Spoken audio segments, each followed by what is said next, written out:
Hello students, हमें question given है the probability of forming a 12 persons committee from 4 engineers, 2 doctors and 10 professors containing at least 3 engineers and at least 1 doctor is। तो बच्चों हमें given है 4 engineers, 2 doctors and 10 professors और हमें find करनी है प्रोबेबिलिटी उस कमिटी की जिसमें 12 पर्सन हो और साथ में कंडीशन क्या है, उस कमिटी में कम से कम 3 इंजीनियर्स और कम से कम एक डॉक्टर होने ही चाहिए। तो ऐसे कमिटी बनने की प्रोबेबिलिटी क्या होगी, ये हमें बताना है। सबसे पहले फाइंड करते हैं टोटल नंबर ऑफ आउटकम्स।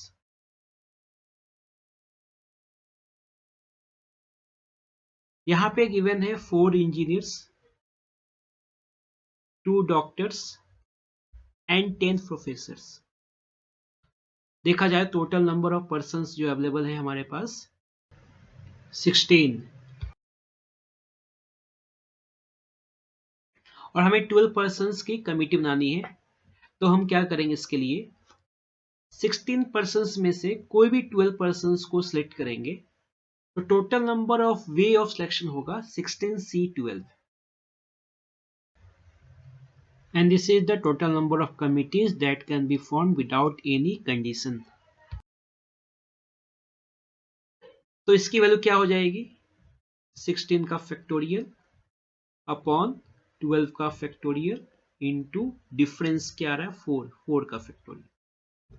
इसको सिंप्लीफाई करते हैं तो 16 इंटू 15 इंटू 14 इंटू 13 और आगे क्या रहेगा 12 फैक्टोरियल अपॉन में 12 का factorial into 4 factorial, 4 into 3 into 2 into 1, जहां पे हम यहां देख पा रहे हैं कि 12 फैक्टोरियल का आंसर हो रहा है 4 2 जा 8, 8 2 जा 16, 3 1 जा 3, 3 5 जा 15।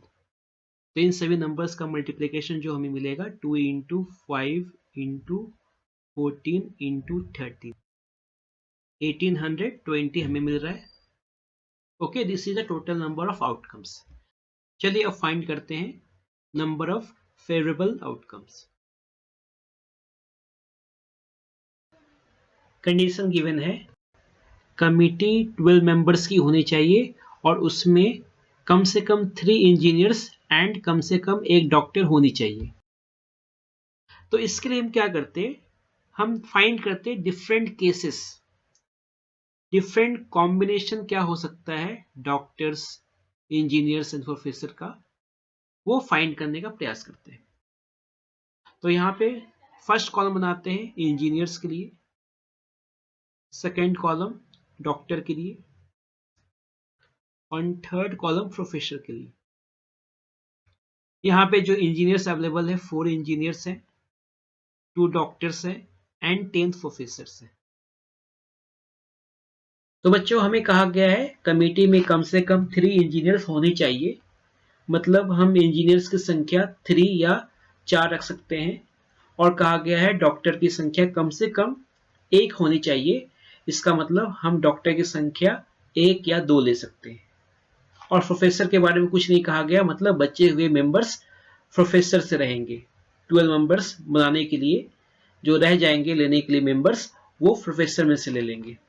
दैट मीन्स यहाँ पे हम बात करें मिनिमम नंबर ऑफ इंजीनियर्स लेने की, तो हम मिनिमम नंबर ऑफ इंजीनियर्स 3 ले सकते हैं और मिनिमम नंबर ऑफ डॉक्टर 1 ले सकते हैं। यहाँ से 4 मेंबर हो गए, बच गए 8 मेंबर्स लेने के लिए, तो वो प्रोफेसर्स ले लेंगे।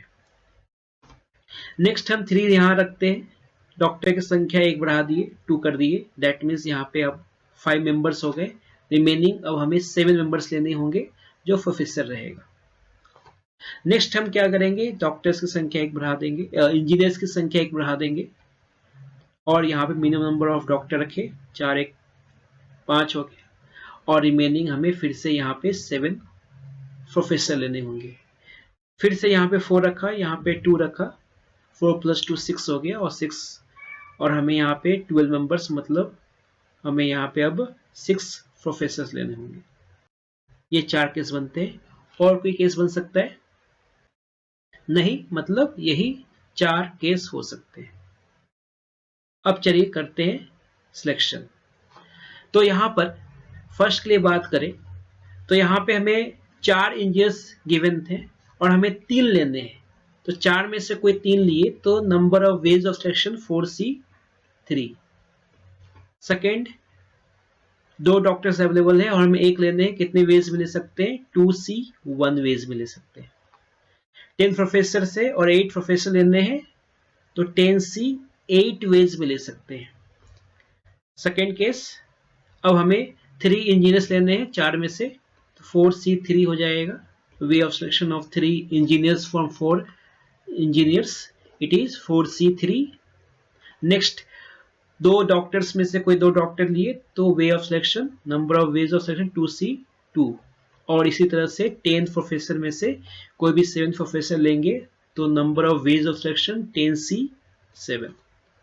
इस केस के लिए बात करें तो यहाँ पे 4 इंजीनियर्स लेने हैं, 4C4 हो जाएगा। सेकेंड के लिए 2C1 हो जाएगा।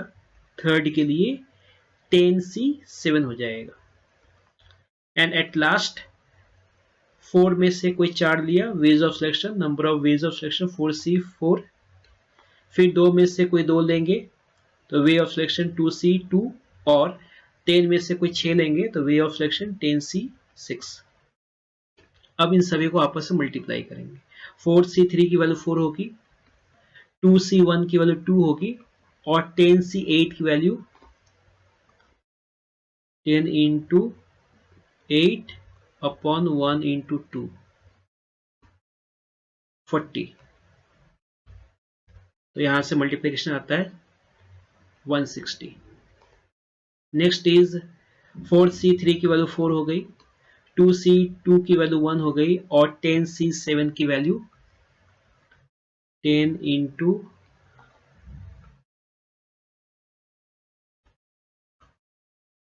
10 into 9 into 8 upon 1 into 2 into 3।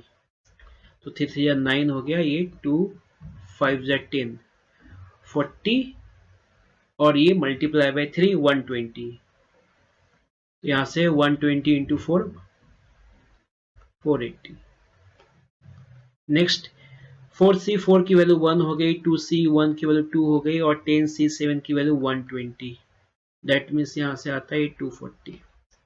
Next is 4C4 की वैल्यू 1, 2C2 की वैल्यू 1 और 10C6 की वैल्यू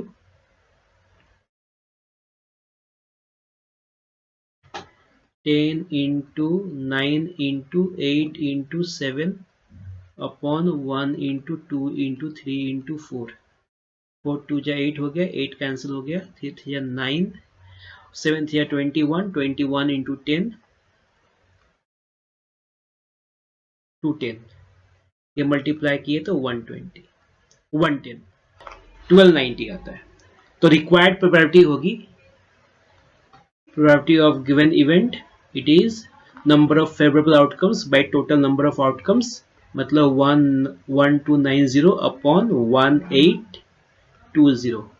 यहाँ सिंप्लीफाई करेंगे तो हमें मिलता है बच्चों 129 upon 182। This is the required probability. Thank you.